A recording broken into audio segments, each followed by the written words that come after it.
Right, welcome along to the RTÉ Soccer Podcast. Raf Diallo here, joined today by Johnny McDonnell and Graham Gartland, and you can watch or listen to this podcast on RTÉ.ie, Apple, Spotify, YouTube, and wherever you get your podcasts. We'll be talking League of Ireland shortly and also be reflecting on the Champions League and Premier League later on, but we're going to talk international matters first. But before that, I believe, Graham Gartland, you are very fascinated by the top that Johnny McDonnell is wearing right now. Johnny, what's the big reveal? What is it? I'll just push it in there. It's 1979. It's when the Faroe Islands were formed the association. So it's a Faroe Islands training top. Very good. Not too many of them in Ireland. I'd say Brian Kerr might have a few, but other than that, I don't think there'll be many more. Brian brought his own kit man up just to raid the place. Oh, no, he didn't. We had a great kit man up there. And anyway, you're bringing back memories, but that's for another day. Yeah, and if you were to stick this thing on eBay, like how much would you be getting? Depends when they qualify for the Euros or the World Cup. All right, we might be waiting a while for that. So, but don't be harsh on them. But before we talk about the Ireland under-17s, who of course bounced back from a heavy 5-1 defeat to Poland last Wednesday with a 3-0 victory over Wales on Saturday, let's talk about the Ireland senior squad first. Stephen Kenny named a training squad they're going to be training in Bristol over 4 days at Robbins High Performance Centre before they go to Turkey on the 5th of June for 9 days and then on to Athens for the qualifier against Greece next month. And there's a few names that stand out. I mean, of course, it's a training squad, so James Talbot, the Bows goalkeeper, is in. Derry City's Brian Maher has also been called up. There's Millwall's Danny McNamara has also often been talked about as a player that maybe is worthy of a call-up. Sean McLaughlin of Hull City as well is in there. And Tom Cannon, who was scoring plenty on loan at Preston from Everton, is also there. But Graham, Neil Farrugia, he was already on a standby list last November and he's included here again. And clearly he's a player that Stephen Kenny has a lot of interest in. Yeah, I think Stephen's touched on it before that he likes his power, his pace, his probably directness. I think it's his versatility as well. You know, with obviously Coleman's out, he can play left wing back, he can play right wing back. Physically, he's able to do it. He's over a lot of his injury problems, and I think he fits the bill for what they're trying to do with the formation that they're playing. So he can get back in and help, and he can defend the back post well as well, because he's over 6 foot. And like we said, he can get to the end line, whether it's on his right foot now, which he seems to be working on. He set up a goal on Friday night, which was on his right foot, a cut back for a shot, and then Gaffney taps it in. So, but I think it's probably the fact that he can play right wing back and left wing back, and he can cover both positions. So you probably only need to carry him on the bench for that position, and you can then load it up if you need more midfielders or more strikers then. So, I think the thing for Neil is that he's dead injury free, and he's had a good run of games probably since last summer to this summer, and Stephen has spoke of him before, so it's no surprise to see him named in this training squad. Yeah, and before we touch on the 17s, there was also the news last week that Shane Long is considering retirement. Now, he hasn't actually confirmed that he's going to retire from the game. Obviously, he's at Reading, coming towards the end of his contract, 36, and he suggested that it's at least something he's going to think about now, whether it's time to call a time on his career this summer. And just perusing some of the reaction online to the comments he made, which was on a BBC podcast, and you know, there are some people who'd love him to come back and maybe do a season or two in the League of Ireland. And it just reminded me of something that James McLean said when he was talking to Tony O'Donoghue when he was back to watch Derry City against Shamrock Rovers a few weeks ago. So I might play that clip and then I'll just get your thoughts on, Johnny, on players coming back to the league and I suppose the benefits and sometimes some of the pitfalls and things that are there. But let's just listen to James McLean first. You're wearing the Derry City gear, I see. Any chance you'll be back here sometime? Oh, I'll be back here sometime. It's just when. You know, look, I've been quite open about saying, you know, I started my career there. I want to finish my career there. When that'll be, you know, God knows. You know, at the minute, it's something I don't want to think about. It's been a tough season. Okay, so that is James McLean, and that was McBride, Brandywell Stadium a few weeks ago when he was watching Derry City live, and he does return quite often to watch them. Obviously, it's a club that's very close to his heart, but also in regards to Shane Long, he would have started out at Cork City famously before making a great career for himself at club and international level across the other side of the Irish Sea. But in terms of the overall sense of players coming back, having either started here in the League of Ireland or would be coming back for the first time, is that something you'd like to see more, Johnny, in terms of lads coming back and maybe playing a season or two, or even if it's coming back to have their input in coaching or in other matters? Yeah, well, just what you finished on there, Raf. I think, with lads coming back, they might bring something back, to a club and, or to the league, as you say, coming back maybe and taking up a coaching capacity. But they can't just walk in and just become a coach. They've got to go through the whole, jump through all the hoops to get to whatever levels they get to become a League of Ireland coach or a manager. You can't just come back because you played, in England. You've got to go through all that. James would come back and play for Derry, where he would have a passion and a bit of heart for Derry. So it wouldn't be just someone coming back to play for a few bob and just getting out every week. I think one of the and Shane also started at Cork, but it's the end of the road for the lads. Like when they went to live in England, they were probably single and young and not married, and now they're married with children and wife and kids and 2 dogs and a cat and whatever else. And you're talking about moving house. Are people prepared to move back to Ireland? That's a big move.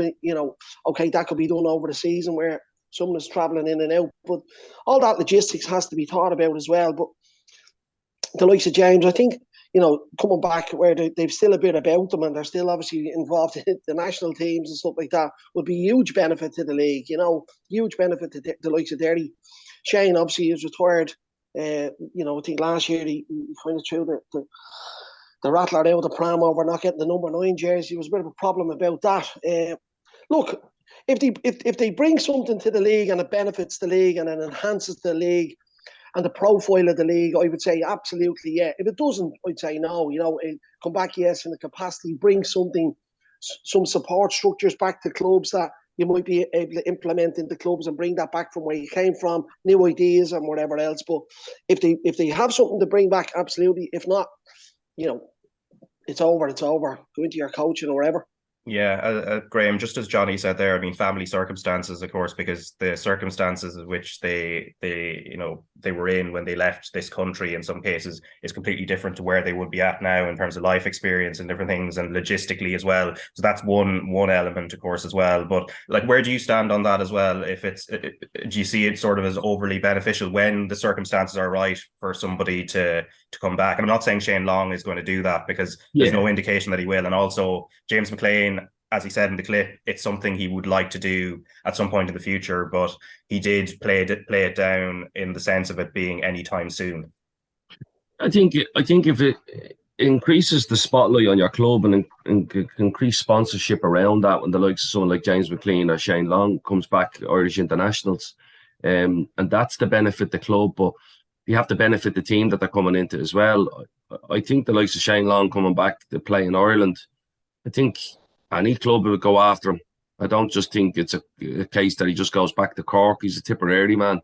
So I don't think it's a case that he just goes back to Cork.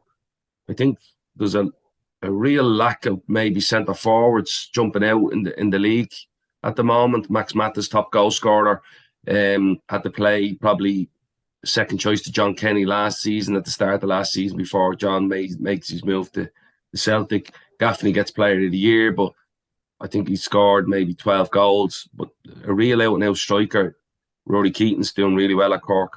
But I think coming back, you have to add to it. I remember coming back in 2012 and I wanted to play in Tallaght. I had years of playing in the league, but I'd never played in Tallaght, where I was from. So that was one of the things I wanted to do. So for me, it was a passion thing. I could have stayed in Scotland, and like Johnny said, I went away single and I came back with a Scottish wife who, kept pulling to go back to Scotland at times. So it does change. But I think financially they're okay. I think financially they'd have enough put away that they can go and pick and choose what they want to do.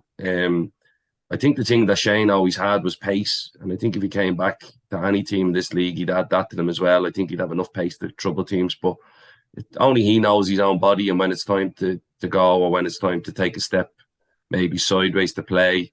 But the league is different now. I think the pitches are better from probably when Shane played. I wouldn't say the stadiums are better, but from when he left, which is a bit of a talking point as well. But I think the standard of football is really high. I think the teams are trying to play the right way. And I don't think it's maybe as taxing on the body as it was probably 15, 20 years ago. So I think he could come back and play. You kicking them. Yes, yeah, exactly. Yeah, but if I could catch him. Yeah. But like I said, I think if they come back and benefit the teams that they're coming into, then it benefits the league. Yeah, but anyway, whether Shane Long actually plans or wants to do that, it's not really clear. But that was the sentiment, at least in some of the comment sections and things online or on Reddit and different places where, and I think it does happen with players that have played internationally, that they'd like them to, or some supporters would like them to come back. Raf, Johnny would have remembered this. Like, I remember Dublin City were trying to stay in the league, and Roddy signed a load of England players that were just flying in to play on a Friday night.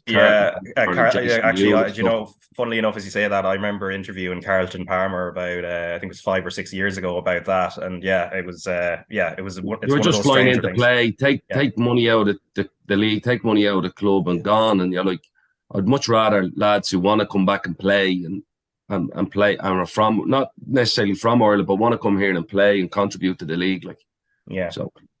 But we're going to switch now to the Ireland under-17. So they're in European Championship action. It's all on RTE as well. And as were the first two games, 5-1 defeat to Poland last Wednesday, but then bounced back with a 3-0 win over Wales. And then tomorrow evening, 7 o'clock kickoff Irish time, live on the RTÉ News channel and also the RTÉ Player. They're going to be playing the hosts Hungary in essentially a winner takes all in terms of progressing to the quarterfinals. And Johnny, you've seen some of the highlights and the matches that the Ireland under-17s have played so far. What have you made of it, I suppose, stylistically and in terms of the quality that you've seen?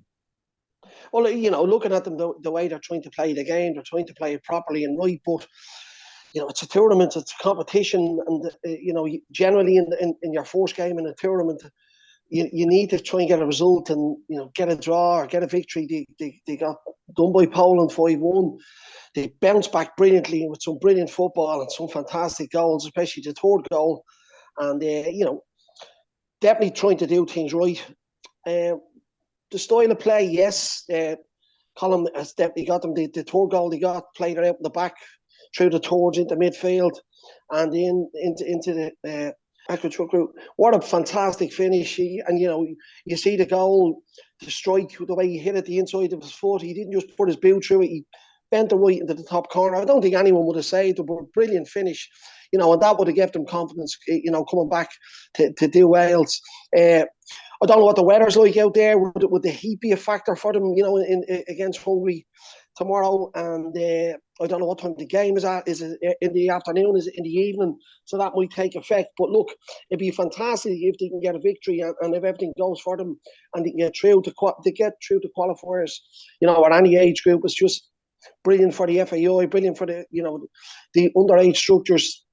All the good work that's going through. The high performance stuff, and for them to get through would be fantastic. It's a while since we got through, and getting through into finals. I know we qualified over the last few years in a couple of tournaments, but to get through and into the finals and get the semi-finals and finals of tournaments would be unbelievable. But look, let's get through tomorrow night first. Yeah, and Graham, you've worked with a number of these players, the Shamrock Rovers contingent mainly, and there's 5 of those players: Corey O'Sullivan, Freddie Turley, the captain, Adi Solanko, Ika Razi, who scored both against Wales and also against Poland.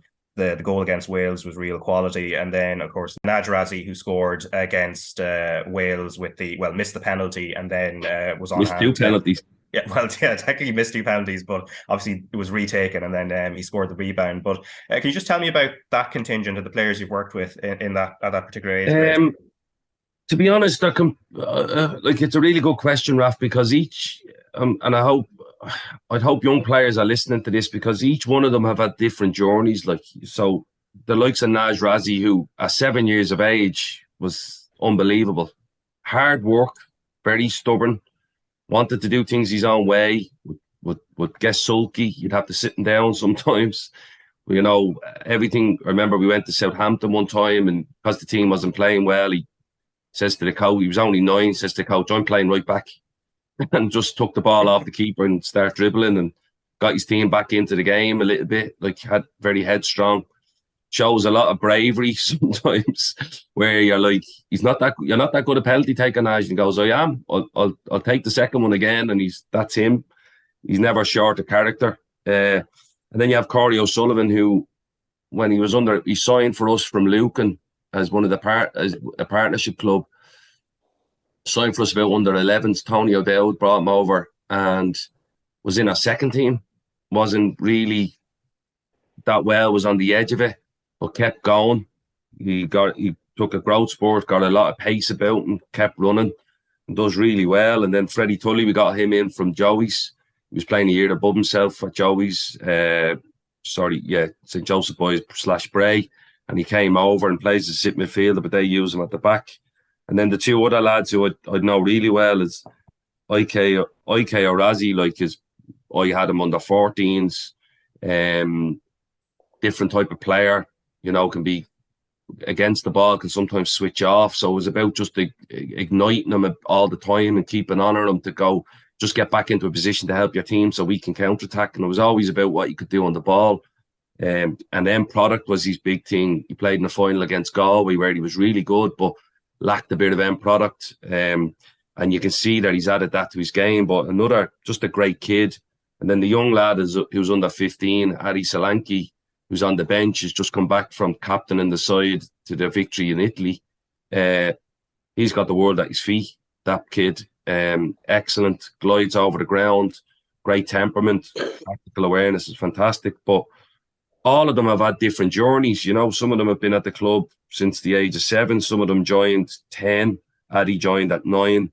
IK joined at 10, and then his family moved to the UK, and then he came back. And Freddie was probably the one that joined the latest. But they've all ended up playing in the same team in the European Championships. I think what's good about the group is there's 3 lads who are actually under 16s. Caoimhin Kelleher from Wexford is a 16-year-old. Mason Melia from Johnny's team, St. Pat's, is a 16-year-old. Yeah, and then IK is 16. Yeah. And then Adi Solanki is 15. So it bodes well for the future. And I think Collie O'Brien is trying to play the right way. You can see that with the Tour goal. There's some of the teams in the competition are fantastic. So I know the likes of Hungary, I think we would have learned a lot from the Poland game going into the Hungary game. And I think we've seen that in terms of how they defend. And hopefully that they could put on a good performance against Hungary, get the result, and maybe get them through to the knockout phase and see where it goes from there. But it bodes well to have the young, like you said, 4 lads who can play in the tournament next year as well if they qualify. A great analysis of the young players coming through. You've seen them. That bodes brilliant for Shamrock Rovers as a club, you know, regarding the players that come through, you know, the development, you know, the compensation phase. Like if the players come through the club and they end up going to England, which, you know, Graham is really painting a great picture for a few of them there, that they might make it away, not only in England, we've young players in Italy at the moment as well. So it's a great opportunity. But financially for the clubs, this is only, you know, it's really good that, you know, if the player comes all the way through, and Graham can correct me if I'm wrong on that, but if, you know, coming through from 7 all the way, you know, the money is there for Shamrock Rovers, all the compensation money and whatever else, the money goes back into, you know, the academy and the great work that they're doing there. Yeah, from 12 onwards is the cut off. So once you have them from 12 onwards, the compensation goes up, and then the higher grade your academy is. So we're a category 2, say. If you go into category 1, the compensation goes up again. But to be honest with you, and it's something that's frustrating for me. See, when agents come in and tell them not to sign pro contracts with your football club and tell them stay so that the compensation is low, and then we'll work on getting you out. And they do these things that are called I'll get you a trial. The player isn't getting that trial. An agent, somebody like Johnny or somebody like me or somebody who has connections in the game can organise a trial. But the kid hasn't done anything for that. A club hasn't come in and said, I really like him. Can I have a look at him? It's more just, I'm getting you this trial as a favour. And then eventually I say, do you know what? See, before you go on that trial, will you sign this document with me so that now you're with me? I got you a trial to Bayer Leverkusen. And the parents and everybody goes, that's great. My son's going to Bayer Leverkusen. The son isn't going off the back of his talent. He's going off the back of an agent promising him that. So if you're taking control away from the player, you're taking responsibility away from the player himself. And that's an issue where we'd love to have, like, Naj is on a pro deal, Freddie's on a pro deal, Corey's on a pro deal. So now you're talking about serious financial rewards for them players and for them as players, as people as well.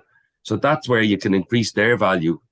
And that's the issue that you have, where agents are telling them not to sign with these clubs that put in all this development all the way up to say, do you know what, wait, and we'll go away on a compensation deal, where I'd like to see the players have more control over what they're doing, understanding that a trial dressed up as an agent promising it isn't all it's cracked up to be. IK, for example, Benfica came in. We really like IK. We'd like to take him. Brings him over. IK's done all that himself. Nobody's been involved in that. It's all been his hard work, his graft. And that way he'll get his rewards for it. But if an agent comes in and says, oh no, we think we can get better here, here and here, you hog him around and he loses value. And that's the issue that sometimes I think parents need to realise, that a trial promised by an agent isn't off the back of your son's talent. It's off the back of your agent having connections in Europe. But that's building up the relationship with the club, and Mizuno, like as a past performance like that, he's come through the club and it was done right, and he got his opportunity and he went to Southampton and wherever else. So, you know, if you have a past performance like that and the parents can see this and they build up that relationship with the club and trust, that's really, really important. Sorry, Raf, go ahead. Yeah, I was just going to ask you, Graham, because I know you were part of the Ireland under-17s around 1999 and 2000, and it just in terms of the comparison, you know, you're working with players of that age grade now, or coming towards that age grade now, and you know the pathways are far different, the structures, the different national leagues that have come in. Like, how would you compare it from, say, your own time 24 years ago? It's funny that you mentioned it, because I was talking about a little bit yesterday to my own group of players as we sat down and had a chat afterwards. Because I was pushing them about their performances. And I had Sean Dillon. I met Sean Dillon last week, a good friend of mine. So we qualified for the Euros under 16s. I think you might have been around at the time. Johnny Bryan took the team and we beat Wales, we beat Switzerland, and we drew with Wales, we beat Switzerland, we beat Sweden, and we qualified. The following year, then Sean took my place in the squad and went away. In the group. He went to the Euros, yeah. And I went to World Cup, under 20 World Cups in the UAE. Yeah, and then the couple of years before that, in 99, we went to the Euros. We qualified for the Euros, and Sean went instead of me. And but I was one of the only home-based players in the team at the time. All the rest of the lads were already in England. So Paddy McCarthy was with Man City, Wayne Henderson, Murphy were with Villa, Man City, all the squad, John Daly, Keith Fatty, they were all gone. Everyone was gone. So their education, their football education was already handed over to the UK at this stage. They had all come through the schoolboy clubs here and then went. Again, I was probably one of the last to go. Sean was after gone to Aston Villa. Stephen Kelly was one of the home-based players in it, but that Christmas he signs for Spurs. So the landscape has changed. What also has changed is when I'm sitting talking to the young players, the pool of players that the UK pick from has changed as well. I know Brexit has changed that we can't go over to our 18, but for the last 15, 20 years, and Johnny understands, when you go and watch the academies in the UK, it's littered with players from all over Europe. It wasn't 20 years ago, it was Irish, it was UK based, it was Irish, Scottish, English players, and then the foreign players would start coming a little bit later. A couple of Australians thrown in, we had a lot of New Zealanders. But now it's the pick of Europe and the pick of South America, and they're all coming because the financial rewards of bringing a young player through in your club is ridiculous. Like, you see that with Martinelli coming through at Arsenal and stuff like that. So they're getting the pick of Europe. So it's harder for Irish players. You have to be at a really high level to break in. Even at 18, they're going to be looking and thinking, right, how close is he to our first team? So the landscape has changed, and we were touching on it yesterday with the kids about your performances being at a high level, because you have to have a level of consistency all the time, consistency of effort, more so than even your skill will come. But because it's harder to break in at the top level now because of that worldwide net out there to collect players and collect player data, and nobody goes. We'd know the best under 15s players in the country now, 16s, 17s, they're known worldwide. And Johnny will tell you that scouting, it's massive. Like we took a group over to Liverpool in the last few years with Belvedere for a tournament under 12s, and there was teams littered from all over Europe at the under 12 tournament. So, Liverpool are looking at all this, they're looking at all the players, they're tagging them at, 11, 12 years of age, and seeing the best players, from that age group all over Europe, teams from everywhere. As Graham said, that it's so much harder now. But there's always a positive side of that, Graham, as well. That the young players are staying here now, and they're getting a brilliant chance to play in this really, really good competitive league. That's some brilliant football from the young players, and that's the plus I would see. That sometimes you go to England and they're with clubs and they're playing, kind of training games, for the want of a better word. Sometimes they're not physical enough, sometimes they're not competitive enough games, whereas the young lads are playing here at 17, 16, 17, 18, and they're playing, some of these lads are going off to play in Europe now in the summer. So what an experience that is for the young players that, don't go away, or that can't go away now because of Brexit, as Graham said. But this gives them a brilliant opportunity, and sometimes that enhances their ability to move on as players, and not only physically, Graham, as you were talking about, but mentally, as how to be responsible on the pitch, how to take responsibility for your game on the pitch, and all that stuff. So I think that's the positive side of it as well. Yeah. Sam Curtis would be the biggest example of that. Like you touched on it off air. Sam against Shamrock Rovers, I thought at times in the game was excellent. Some of the defending he done 1v1 was brilliant, even stepping across people, making blocks. He tries to let a ball run out. It doesn't happen. You score from the set piece, and you're cursing yourself. But that's a massive learning curve for him. And full credit to John Daly, keeps him in the team against Shelbourne. He scores the winner. You're not getting that learning like that. That'll stay with him. Because like I can remember trying to let a ball run out when I was younger, giving away a free kick or a corner, conceding from it, and thinking I'm not doing that again. And you don't get that level of maybe responsibility, or even the ruthlessness of football that straight away go, I didn't get away with that today, and you cost your team points. Ultimately, somebody says something to you because you've cost them a win bonus. You're not getting that at under 23s level or under 20 level in the UK, because there's a level of it's okay, we're still in the development phase. So I agree with that with Johnny. They're getting that competitiveness early. They're getting the responsibility, looking after their career early, what I put into my body, how I eat, all that stuff. So when they do go away, they're able to look after themselves. You're not going into a digs.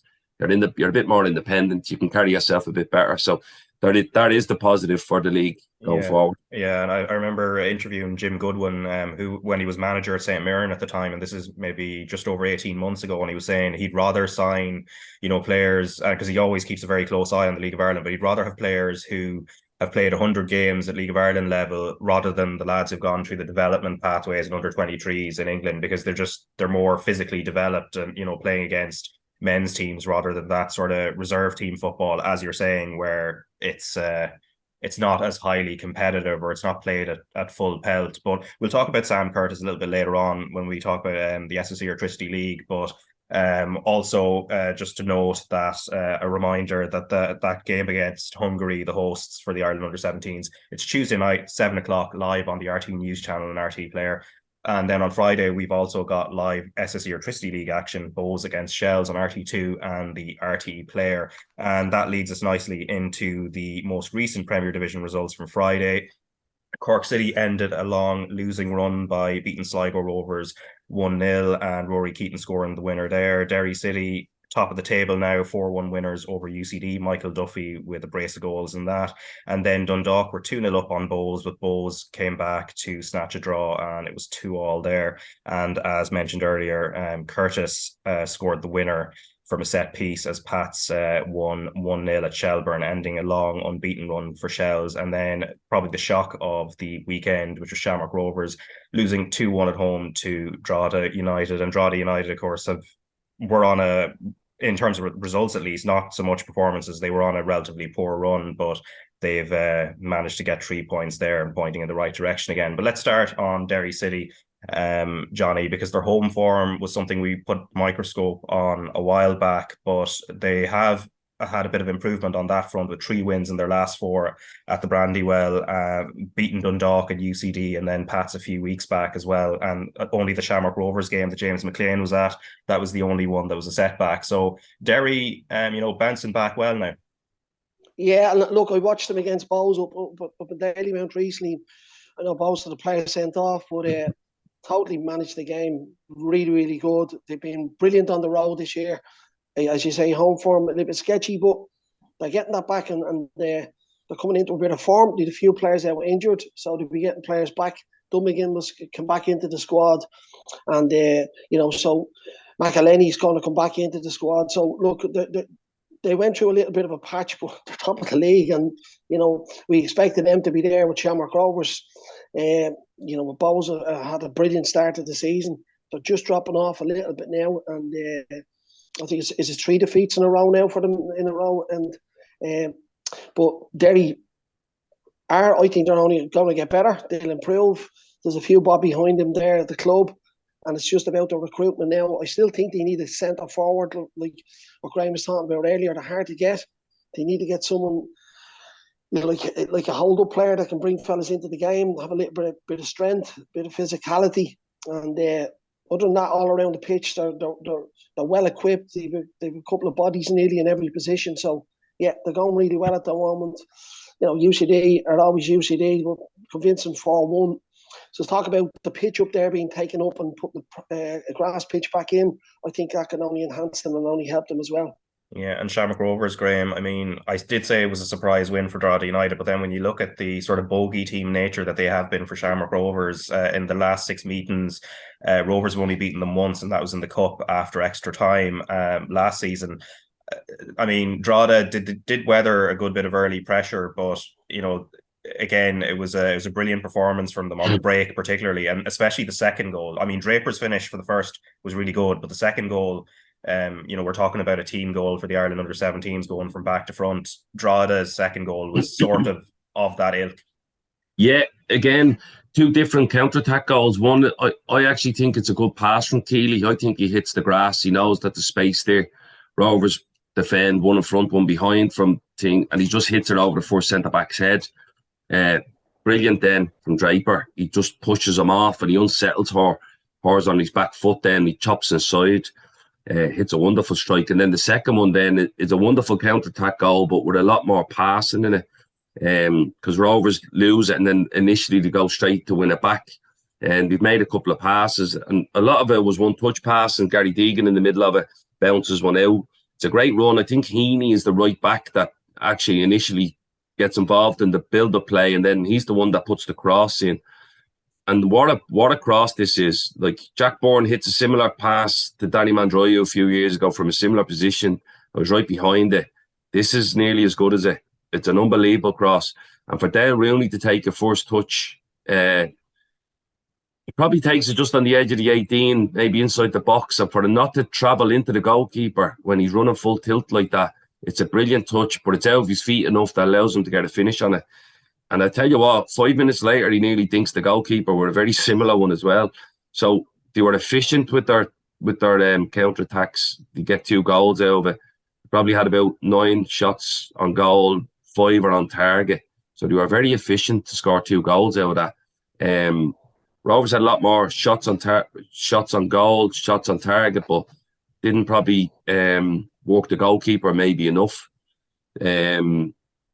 They're unlucky, clear one off the line the first half, but brilliant performance from Drogheda defensively to a man. They were really good. like you said, the goals he scored on the counter attack are unbelievable. Yeah, and then also, as we mentioned earlier, Bowes, they've hit the skids a little bit, but they're still in a pretty good position. But in a way, even though again they dropped points when they went up to draw, the nature of it, I guess, Graham, from Declan Devine's point of view, the fact they came from 2-0 down to pick up a point, I imagine he'll be relatively happy, disappointed maybe with the run they're on, but happy at least that they're showing a level of resilience, because the wheels could come off, but they aren't quite doing that.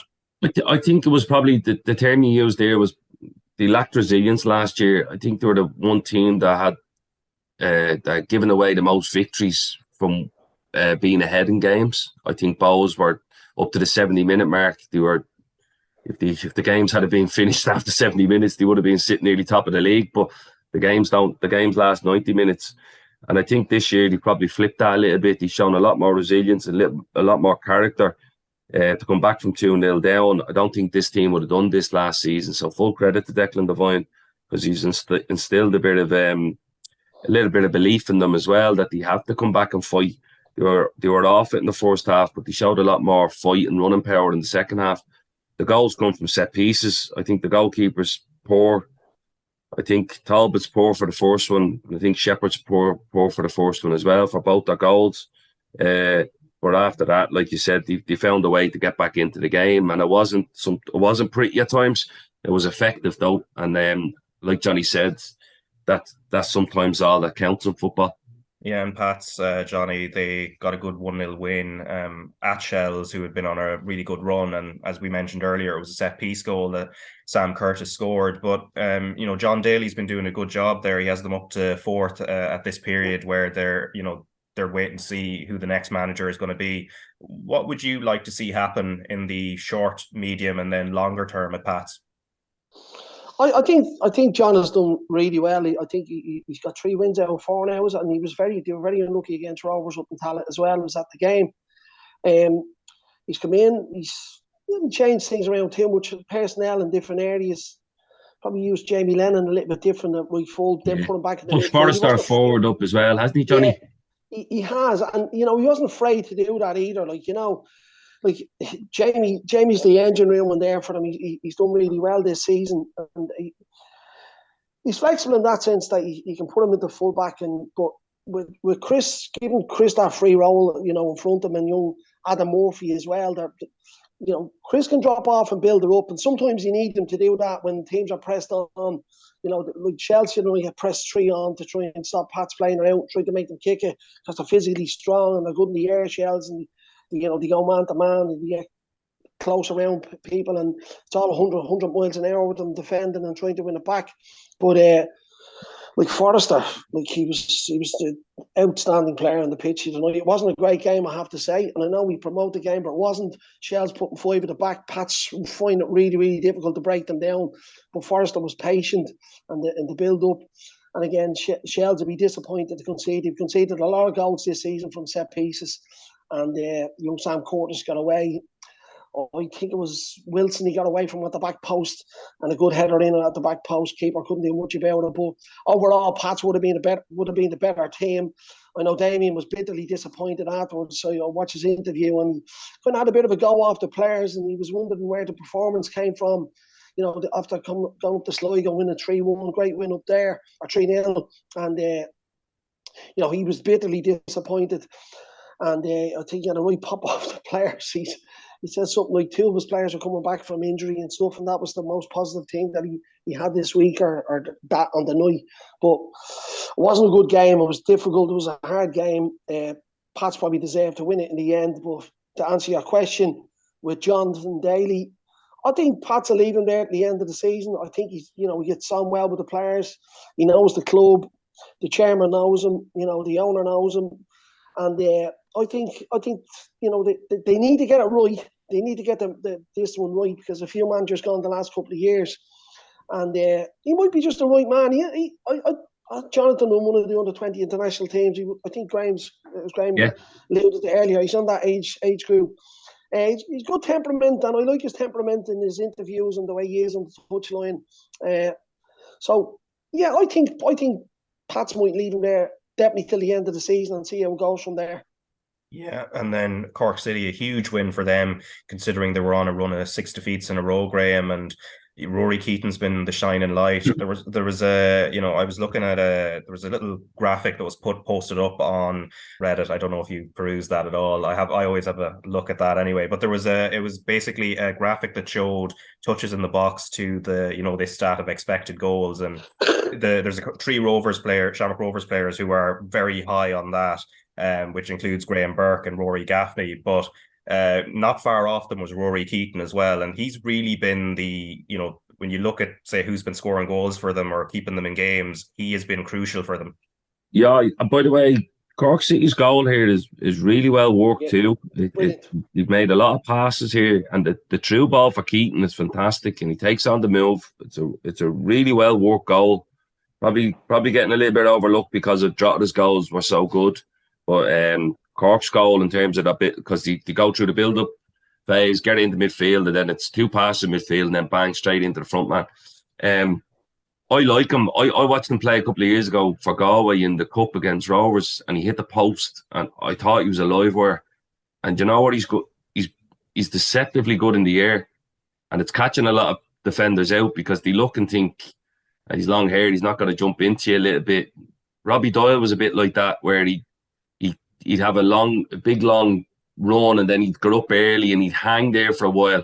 And as a centre back, when you're underneath that and he's already up there, it's hard to elevate, and he does that really well. But I'm probably a bit braver than Robbie, but he's a handful, and he's been so positive for Cork because he never stops running. He gives them a focal point to play off. And if they give them chances, he will score. I think it's been excellent. It'd be interesting to see what Cork do. I know the chairman's come out and said that Buckley won't have the job. And they're looking to obviously put someone in charge. But who's the number one candidate to take it? I don't know. I don't know any of the managers that are out of work that are interested in the job. Maybe Johnny has reunited with Bucko down there. I don't know. But you get a new training top out of it. But I don't know, Raf. That'd be interesting to see what Cork do going forward. Yeah, they play Rovers this weekend, don't they? So it's take it after that, Johnny. Yeah. Look, at least Liam is there. Liam is there, and he knows the game. He knows what to do, and they've done all right, and they didn't concede a goal. And it was a brilliant goal, Graham. I totally agree with you. I looked at it; it's fantastic play. But look, it's like Drogheda down there, Cork are down there, UCD are down there, Sligo were hit and miss as well. Because actually, I wanted to ask you about Sligo, Johnny, because they've lost 3 in a row now without scoring, and they're closer to Drogheda in 10th than in 8th than they are to Shelburne in 6th. I think that the gap to Drogheda is 2 points, and then Shelburne are 5 above them. Max Mata, in fairness, has missed the last 2 games coincidentally, although he's back in training, and unfortunately for Sligo missed that game at Cork. But they have a spate of injuries as well, but they just seem to be a bit out of sorts, because before we were talking about their inconsistency, but now it's starting to get consistent, but not in the worst way. But what do you make of what's going on there? As I just said, they're hit and miss. There's like last week, getting done 3-0 by Shells at home. That's a big loss. Mata definitely lost. He's scoring good goals. He's a decent player, and if he keeps going the way he's going, they might be able to hang on to him. He's obviously playing the New Zealand international team as well. He's involved there. But look, they've 19 points. Drogheda picked up another 3. Drogheda have a good chance this weekend against UCD to get 3 points again. I'm not saying that's going to happen, but they've a good chance. And if Sligo don't get results, Drogheda go ahead of them, then and they're down there with Cork and UCD. But they need to stay in the division. 2 home games are UCD and Cork. Well, there you go. So I mean, Drogheda could bounce up. Drogheda could be up there, and in the top 5 in 2 weeks' time. And but for Sligo, they need to find consistency. And Graham spoke about this earlier on with young players. I mean, you do have young players. I'm not saying they're all young at Sligo, but sometimes there is a lack of consistency because they're young. But to stay in this league, you need to be consistent. And it can't be like 4 wins or 4 draws and then 4 defeats. You've got to be picking up points along the way. You've got to be staying in the game. You've got to be staying in the race. And, they're not going in the right direction at the moment. And they don't want to find themselves down there with Cork and UCD and draw the scrap for points, because they're not used to doing that, where the likes of Finn Harps were over the last few years, and UCD are well used to doing it. But they need to get a hold of this and get a couple of wins together and get back on the horse and try and stay in that top 6 in the league. Yeah, I watched them play against Rovers in Tallaght, and I thought they were excellent. I thought they were really, really good. They lost 2-1. They lacked quality in the final third. And I know they scored through Mata, but the final pass or the final end product just wasn't there. And then they coughed up 2 goals. And I don't know if they come away from the game thinking, we're a good side. And what makes you a good side is, like that Johnny said, consistency, your efforts to make you a good side. If your front players aren't contributing up the top end of the pitch, they need to come back in and help your midfield and your back 4. They need to do it in anyway, even if they are contributing, because they're not at a stage of carrying anyone. No team in this league can carry anyone the way the league's going. Like, Derry can't carry anyone because they're competing against Rovers. Rovers are the same. Jack Bourne has worked really hard this year. Sometimes, he walks. Sometimes so does Patching. But a lot of the time, that's why Donegan is so important for Derry, and it's why Gary O'Neill is so important for Rovers, because they cover every now and then. But Sligo aren't the Derry or Rovers where you can afford to have people walking around the pitch. They all need to get back and dig in for each other. And when I watched them play I thought they were excellent against Rovers, but they've gone on a terrible run since then. And I don't know if they thought, I know we're okay, we're on the front foot, we're coming. If you're going to have that, you need to make sure you have a bit of substance behind it. And at the moment, you're right, Graham, and what you're saying. And I'm only going through experience. You spoke about Sam Curtis there the other.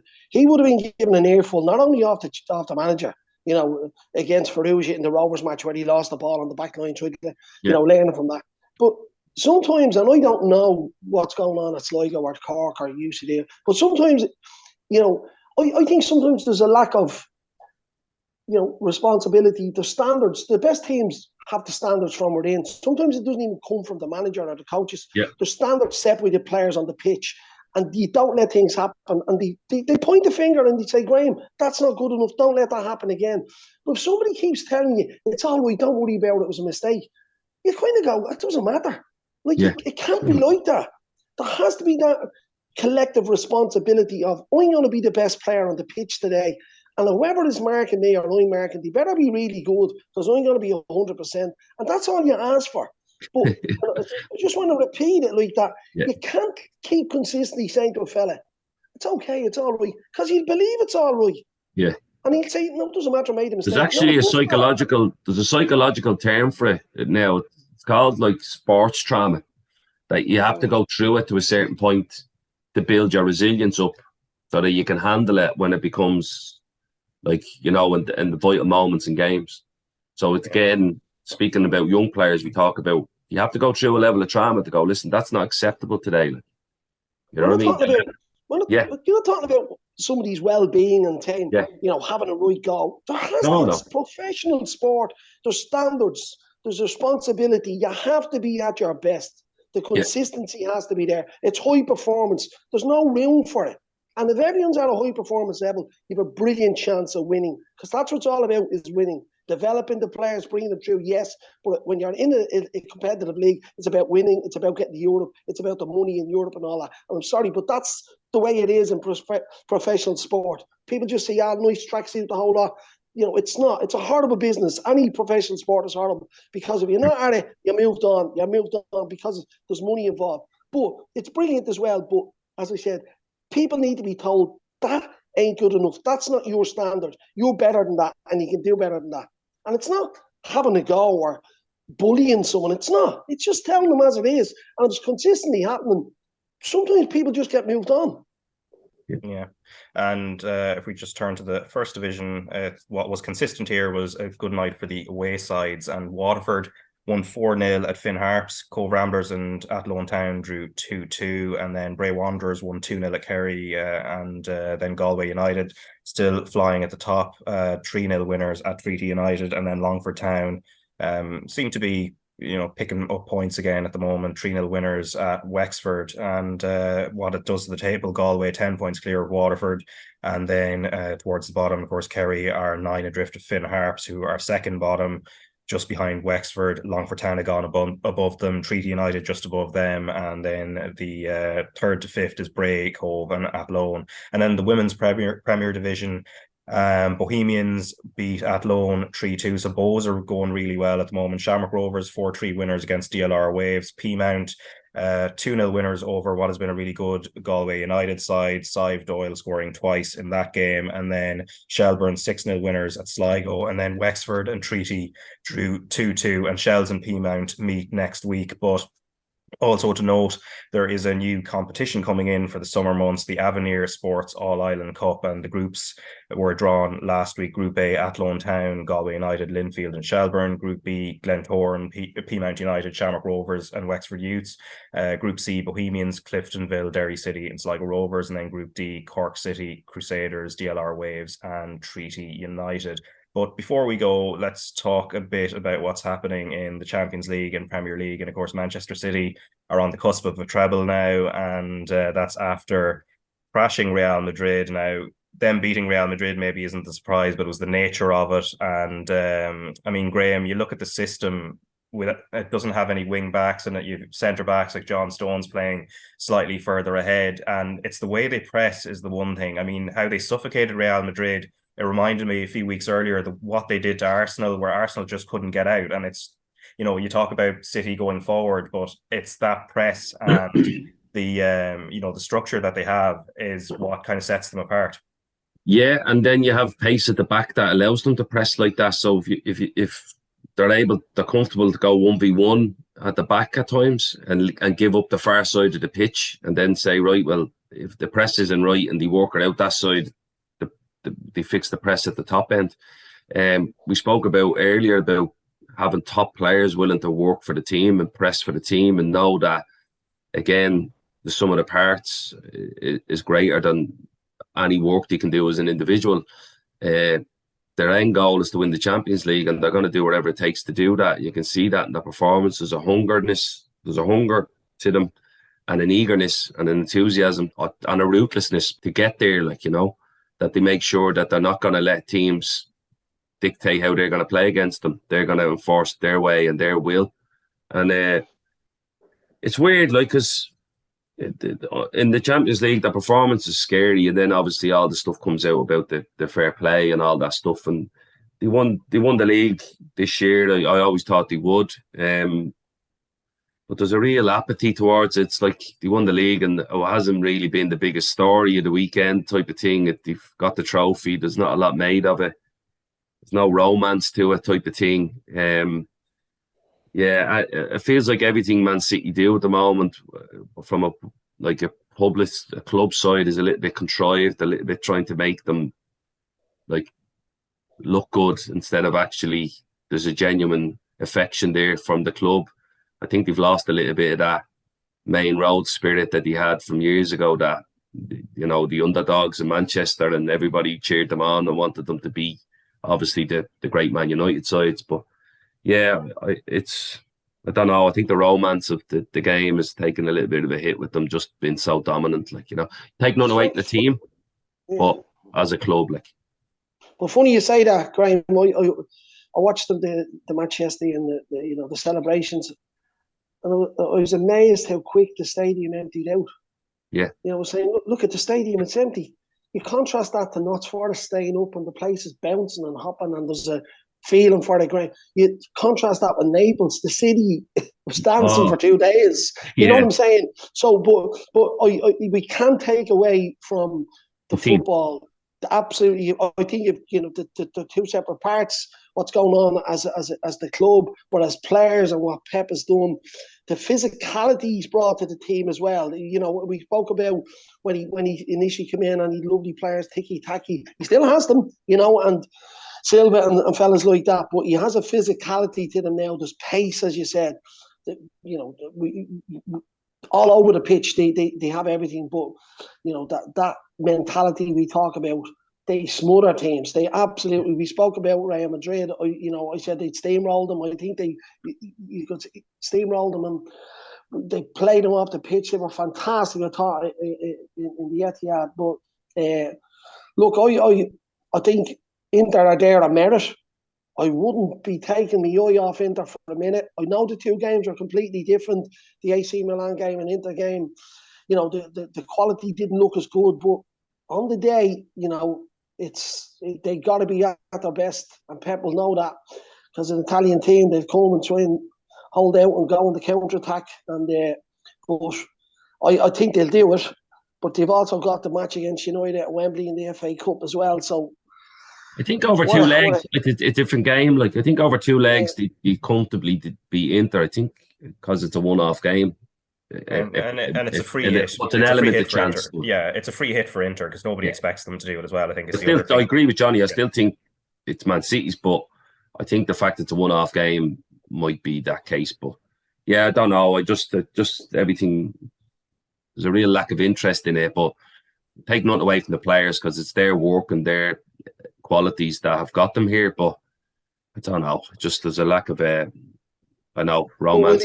They say romance is dead, huh, Johnny? Yeah, I don't know about that. But as I said to you, look, I really enjoyed Forest the other night, with the celebration. Steve Cooper, brilliant job at Forest, people writing them off. And to see the place, the stadium, and that's what it's about, Graham, that romance, as you said, and that passion, and it's their club and their team. No one left the ground. The players are dancing on the pitch, and you're going, brilliant. This is the whole year. Yeah, and it was brilliant. And I don't think, I'm not saying Manchester City don't have, but they don't. They're, as I said, I was amazed how quickly the stadium emptied out. I really was. It was a kind of, as you said, it's just another league. We won another league. You can only win it once, every year. But we should cherish this because it mightn't always be like that. Yeah, look at. I don't mean the demise of Liverpool, but Liverpool have dropped off a little bit as well. Spurs have dropped off, and so you cherish them moments every time they come along. But will they do the treble? I think they will. Will Pep stay? I don't know. That's a question that's going around. Will he stay? He's done everything there. His job to go in and win the Champions League was I think the priority. The league was obviously, they knew they could do that, but if they do the treble this year, I don't know, will he stay around? Has he done it all at Man City? Yeah, and just a note in regards to Manchester City, the club have been charged by the Premier League with 115 alleged breaches of financial rules between 2009 and 2018. An independent commission will rule on the charges, which could see City docked points or even expelled from the Premier League if proven. But you mentioned Liverpool earlier there, Johnny, and there were some quotes from Jurgen Klopp about Caoimhin Kelleher, and he was saying, I can't see him leaving. It would have to be an extraordinary offer for me to even start thinking about it. But from an Irish point of view, we've Gavin Bazunu, who's actually been dropped at Southampton in the run-in, not getting games, albeit you'd expect when he's in the Championship next season, he will get that game time back. But Caoimhin Kelleher, as good as he's been in games that he's played, it's very sparse in terms of how many games he's been playing. And for his overall development, from a selfish point of view, there's got to be a decision made soon. You got to step up to it. There's fellas, and Graham will tell you this, there's fellas around England and all over that are reserve keepers all their career, and they've no pressure on them. They come in and play a couple of matches a season. Caoimhin has played in the League Cup and stuff like that. And he's initially, when he played a few matches, letting goals in, but he needs to go and play on a regular basis. Stephen Kenny says this all the time about players. The players need to be playing first-team football, whether it's in the Championship, Premier League, or whatever it might be, but they need to be playing competitive first-team football. And I think it's for himself. He needs to go and play and be the first choice keeper somewhere. Yeah, and I suppose last and certainly not least, but Evan Ferguson, who we've talked about a lot on this podcast, Graham. I mean, he's up to 6 goals now in the Premier League after scoring twice for Brighton yesterday against Southampton, and what those goals did in the 3-1 win was it also booked Brighton's place in European competition for the first time in their history for next season. And then you look at the stats for him, 10 goals in all competitions, but only Robbie Keane has scored more, and in 12 in his case before the age of 20 among Irish players. it's, in his case, certainly it's not a flash in the pan. Every few weeks, there's just more points being proven that, he is the real deal, and he's developing really nicely. Yeah, he is. He's coming along great. Both goals are different. His first one's just power. You can see as soon as he collects it there, his first thought is, I'm going to hit this as hard as I can. The power does the goalkeeper, goes through the defender's legs. And the second one is just good movement. He knows that the ball's going to come in. He just holds his position at the back post, and it's actually a precise finish rather than with power. He side foots it, but yeah, he's hitting all the markers. In business it'd be KPIs, but he's hitting them. He's going through them as they go. But the 6 goals he scored are important goals because it's got his team into Europe, and that's really important for him because he's contributing to his team, and then again that feeds into the team spirit that he create within that. His teammates will appreciate him because he scores goals that count. And again, we've got, sometimes I think people are going over the top about him. I see Johnny Ward said he was as good as Haaland. I was like, listen, relax, Johnny, he's going to develop at his own rate, and that's going to be good enough for us as a country, and we just need to, relax and be patient with him and know that he has the attitude. That's the biggest thing we always speak about Evan, and Johnny would know his father well, and I played with his dad. It's not his attitude or his desire or his hunger to play football that's going to hold him back. So just be patient with the other stuff and let the skill set build as he develops through the league. Yeah, and then I suppose a final point, I know we spoke about it a few weeks ago, but obviously Brighton are the right club to be at the moment in terms of, style. He has the, style of play, the trust they give to youngsters, and he's got a 5-year deal now, which gives both parties, club and player, a lot of control and a lot of stability. But also the one thing to note, and just because I mentioned Southampton there earlier, Southampton were sort of that club about 5 or 6 years ago. They were really stable. There's changes of ownership, that changes now. We've seen they're getting relegated. So there's always a little bit of a warning sign though, because Brighton, everything's rosy for Brighton right now, but who knows, 2 or 3 years down the line what that's going to be like.